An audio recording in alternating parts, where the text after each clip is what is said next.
Let's take a quick look around Zihuatanejo. It's a small fishing village and tourist destination, nestled against the backdrop of the Sierra Madre Mountains along Mexico's Pacific coast, 150 miles northwest of Acapulco. With over 300 days of sunshine a year and an average temperature of 82 degrees, some 50,000 people call Zihuatanejo home. Long before Columbus discovered the New World, Zihuatanejo was called Sea-Wat-Land. It means place governed by women.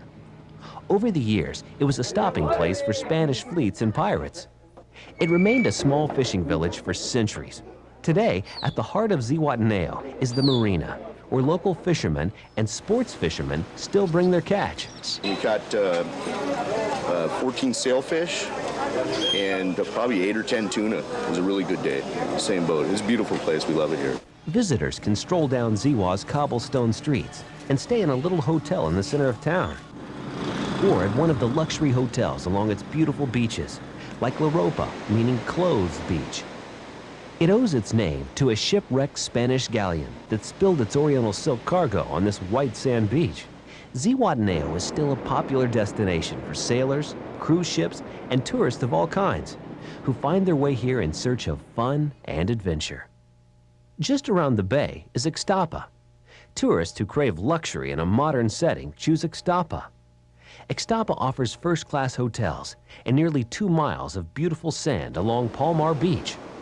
On the other side of the hotels is Boulevard Ixtapa. It features a variety of stores in a rustic village style, along with boutiques, cafes, gourmet restaurants, and discos that rock into the early morning hours. 10 miles north of Ixtapa is Transcones. It's where Ernie Mrachek has taken up residence. He grew up in Grand Forks, North Dakota, and spent most of his life working as a tile installer in Minnesota. Well, my name's Ernie Mrachek. I'm from Duluth, Minnesota, up on beautiful Lake Superior. My brother and I brought our mother down in 1999, stayed in Ixtapa, and my brother made some friends and came back to visit in April of '99 and found this property, and we bought it in April of '99. And we had a manager for a couple of years that it didn't work out, and with my experience up in Minnesota in this business, I decided I would come down here and look after it. I'm the older of the two. We've got basically 2 houses on the beach. Each of them has 2 bedrooms with a full kitchen, full living room right on the beach, and then we have the 2 bungalows in the back. Casas Gregorio. Casa in Spanish means house, so casas would mean more than one house. And Gregorio is the Spanish name for my brother Gregory. We cater to about 70% Americans this time of the year, and then later in the spring and the summer we cater to a Mexican crowd from all the states of Guanajuato and Morelia, Michoacan, a lot of people from Mexico City, and points north, the bigger cities. It's about a 10-month business, yeah, and it's been real good for us. This is our website logo, and being a tile setter, I wanted something that was, you know, showed off my handiwork. I was a tile setter. I worked for various commercial outfits. We did commercial work, hospitals, hotels, prisons, swimming pools. And I've done some of that work down here, but I belong to the Bricklayers Union out of Minneapolis.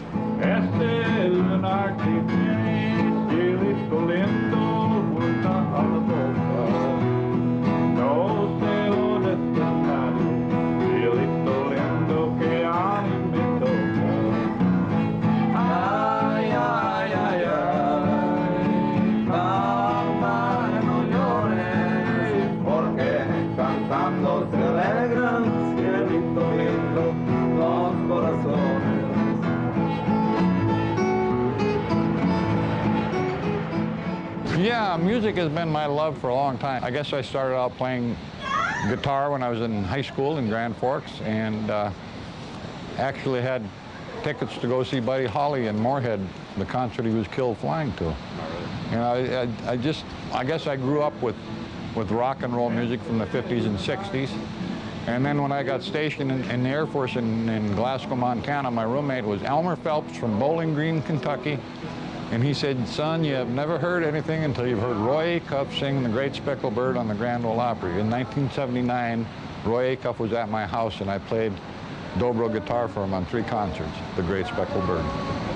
So, you know, it's just a love of mine. It's not been a way to make money. It's just music is something that once you have it, nobody can ever take it away from you.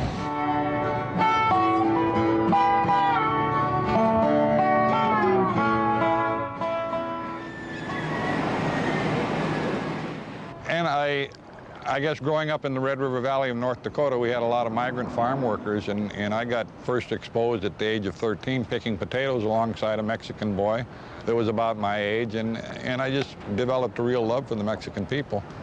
And when I got down here and learned more of the Spanish language, you know, I have a real love for these people. They're great people, and they're just make you feel real welcome, and it's a good life. I try and get back about once a year.